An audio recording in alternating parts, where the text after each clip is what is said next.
Setrum kembali lagi. Tibalah kita ke segmen kesimpulan. Mohon kepada para narasumber memberikan kesimpulan kurang dari 1 menit. Pertama ke Abednego Tarigan. Tolong dikasih kesimpulan bahwa impres ini sah berlaku dan bukan untuk tujuan mengumpulkan uang oleh pemerintah. Silakan. Baik, makasih Bang Hotman. Jadi impres ini memang tujuannya untuk mengoptimalkan target capaian kita di dalam bagaimana melindungi semua warga negara di dalam kesehatan, jaminan kesehatan nasional.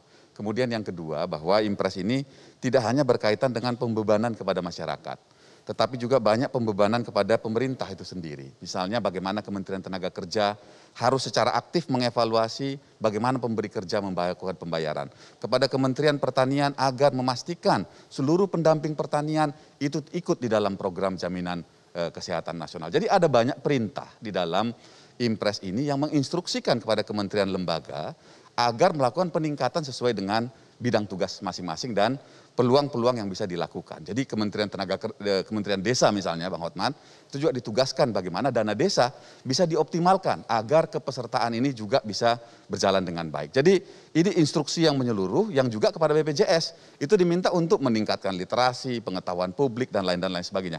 Ada banyak perintah yang juga untuk bagaimana pelayanan tadi yang dikeluhkan itu juga untuk ditingkatkan. Jadi Pak Presiden melihatnya secara holistik, Bang. Makasih. Terima kasih Pak Alvin Lee. Tolong dikasih kesimpulan apakah hak publik itu bisa dikesampingkan begitu saja? Ya, yang pertama hak publik tetap harus dihormati untuk mengakses pelayanan publik. Ya. Nah, mengenai pelayanan perlindungan kesehatan ini, sistem pajak kita ini cukup adil. Pajak penghasilan, yang penghasilannya besar bayar lebih besar, yang di bawah taraf tertentu dibebaskan dari membayar pajak. Nah, disinilah yang saya ingin tegaskan.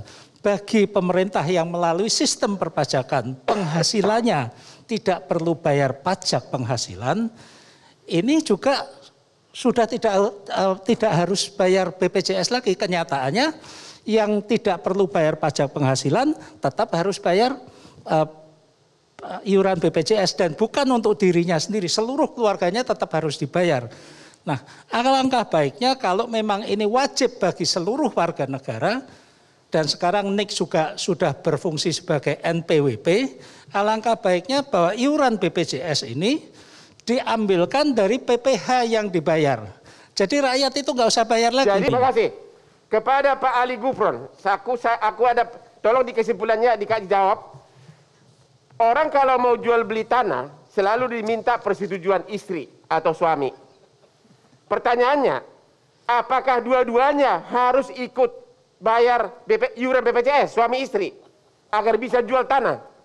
Karena yang paling utama nanti korbannya saya banyak jual rumah. Bang Hotman, ini perlu kita perjelas dulu. Sekedar ikut tidak bayar iuran atau ikut dan bayar iuran. Sebab kalau di sini ini kepesertaan loh Bang. Ya, bukan makanya kewajiban membayar iuran ya. di impres itu. Kalau kesertaan itu cukup daftar aja. Nggak usah bayar-bayar juga nggak apa-apa, itu asumsinya tuh. Makanya pertanyaan di BPJS, kalau saya mau menjual tanah, tentu kan menurut peraturan harus izin istri. Apakah saya dan istri dua-duanya harus ikut BPJS? Ya baik, jadi di dalam keluarga itu memang tadi disebutkan satu keluarga. Jadi memang istrinya dan suaminya. Begitu. Dan untuk diketahui bahwa BPJS ini lembaga yang publik dan transparan ya, setiap saat kita melaporkan dan tidak tentang uang ini ya, tetapi bagaimana negara, pemerintah hadir untuk memastikan seluruh anggota masyarakat memiliki perlindungan sosial bidang kesehatan. Itu. Jadi dan kami berupaya untuk meningkatkan mutu. Memang belum 100% mutunya bagus tapi sudah meningkat secara tajam. Begitu. Jadi untuk jual beli tanah harus suami istri ikut BPJS. Saya kira satu keluarga itu ikut kalau memang jangan saya kira Pak Gubron, pastikan jangan saya kira. Dulu, karena saya mau jual tanah. Sekali lagi kepesertaannya itu adalah wajib ya dan itu diatur di undang-undang kaitannya dengan pabrik tadi sudah dibilang bukan impres ini tetapi peraturan pemerintah nomor 86 tahun 2013 ini sudah cukup lama. Saya ada pertanyaan Pak. saya ada pertanyaan Ya. untuk Pak Dirut. Ini ada informasi yang disampaikan kepada saya perlu klarifikasi apakah benar atau tidak. Bahwa pegawai BPJS itu sampai menerima gaji ke-17 dan 18. Kemudian juga ketika cuti mendapatkan 300 juta dari BPJS. Apakah itu benar atau tidak? Saya harus cek ya ke bagian keuangan ya. Kalau saya mau mundur dari pengacara Pak, menjadi kerja di BPJS saja Pak. Iya, saya kira tidak lah, ya. Tapi kami harus cek dulu. Oke, Pak Timbul, apa kesimpulan Anda? Ya, apakah menurut Anda otak dari ini semua adalah BPJS untuk mengumpulkan uang sebanyak mungkin? Itu tolong dijawab dalam kesimpulan saudara. Ya, jadi saya mau jawab sebentar dari yang sampaikan Bang Rey. Peserta adalah orang yang mendaftar dan membayar iuran. Jadi kalau hanya mendaftar itu bukan peserta. Makanya harus mendaftar dan membayar iuran. Nah, ketentuannya dalam ketentuan peraturan presiden dan sebagainya sebagai amanat undang-undang, kalaupun yang mau mendaftar si bapaknya itu berserta satu kakak. Jadi kalau di satu kakak ada 10 orang, ya 10 orangnya ikut. Ada 3 orang, ya 3 orangnya ikut. Ini kepastian bahwa regulasilah yang memerintahkan. BPJS Kesehatannya hanya mengoperasionalkan aja. Kalau saya punya istri 1, 3 anak, 5-5-nya harus bayar iuran. Ya iya, karena dalam satu kakak. Kecuali kalau kakaknya itu hanya Bang Hotman saja masuk istri. Jadi dilihat per kakak, dilihat jumlah orang di kakak. Bang Hotman. Ya iya, kalau di kakak itu sudah ada yang menjadi peserta nggak didaftarkan lagi. Artinya tapi kalau suami istri 3 anak wajib untuk BPJS. Ya iya. Jadi harus bayar 5 kali. Habislah tabungan gua. Terima kasih Pak Rey Rangkuti.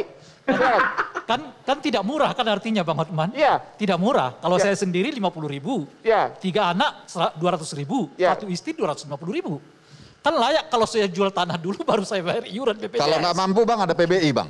Abang daftarkan aja Bang. Nah ini yang kadang-kadang saya nggak mengerti kan. Jadi kesimpulannya apa? Orang tidak mampu dibayar oleh pemerintah. Ya. Kan kira-kira gitu. Kalau begitu buat apa ketentuan soal bahwa jual tanah itu harus pakai BPJS? Toh dibayar pemerintah ini itu kalau terkait dengan orang miskin tadi kan. Ya. Itu satu. Nah yang kedua, saya sih sebetulnya setuju, tidak ada masalah. Keberatan saya pada filosofinya, menurut saya nggak tepat. Ya, kenapa? Pertama, kegagalan pemerintah, sanksinya diberikan kepada masyarakat. Ya. Kita tadi misalnya, Bung Timbul mengatakan sampai 2024. Kalau 2024 nggak tercapai, apa sanksinya kepada mereka? Itu misalnya kan. Nah yang kedua adalah setiap hak warga negara yang dicabut oleh administrasi negara, sebaiknya itu diatur oleh undang-undang. Ya. Nah oleh karena itulah, meskipun ada katanya PP, baiknya revisi dulu undang-undang publiknya. Yang saya mau katakan begini, nanti aturan ini bisa diuji dengan undang-undang. Terima kasih Pak. Terima kasih. Pak Lukman Hakim. Sebelumnya saya tidak peduli terhadap iuran ini. Cuma 150.000. Tapi setelah dibilang tadi harus per paket keluarga, ya saya istri 1. Yang pacar nggak dihitung memang. 3 anak. Berarti saya harus bayar 750.000. Pak, kalau saya minta agar impres ini dibatalkan, bagaimana kesimpulan Bapak sebagai anggota DPR? Saya mengadu nih sebagai rakyat. Setuju, dan setelah saya baca secara detail, begitu ATR BPN mengeluarkan ketentuan, transaksi jual beli tanah legalisasinya harus mempersyaratkan BPJS Kesehatan. Kemudian saya temukan impresnya, saya baca, sekali lagi ini tidak Jokowi banget.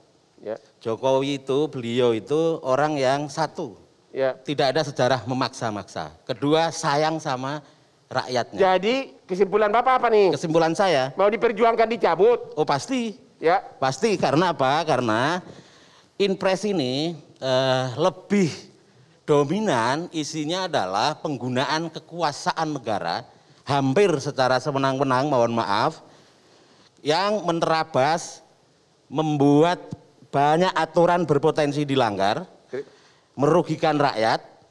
Dan oleh karena itu saya yakin Pak Jokowi ketika tahu betul isinya ini, nasib impres ini akan sama dengan Permenaker yang kemarin ngatur soal JHT. Dalam waktu singkat, kemudian Presiden setelah tahu itu respon publiknya buruk, kemudian Presiden memerintahkan Menaker untuk merevisi. Saya juga percaya ini akan direvisi. Pesan saya kepada Bapak mungkin mewakili beberapa rekan saya laki-laki yang istrinya 3 atau 4, anaknya mungkin 20. Kalau iuran BPJS harus dibayar semua, nggak cukup hanya atas nama suami, juga atas nama istri kedua, ketiga, keempat, anaknya 30. Bang Hotman, jangan lupa. Tolong Pak dipertimbangkan bagaimana nasib kami ini. Ya, Bang Hotman jangan lupa, bukan hanya hubungan dengan tanah loh ya, dengan SIM, Ya, makanya. STNK, macam-macam. Karena Semua layanan publik. ternyata iuran BPJS bukan hanya suami, Ya semua. tetapi istri, semua. ya. Anak. Tolong itu Pak, tolong itu Pak pesan itu keluhan dari Hotman Paris Ya. yang memang istrinya baru 1. Bang Hotman. Tapi kalau istrinya 4 bagaimana? Ya, Bang Hotman, Ya. insya Allah Pak Jokowi nonton ini dan setelah Bang Hotman menyampaikan hal itu, nggak lama ini akan direvisi. Terima kasih, sampailah kita kepada tahap kesimpulan bahwa memang benar dalam setiap kebijakan publik tetap harus diperhatikan hak-hak individu daripada rakyat. Tidak boleh begitu saja dikesampingkan.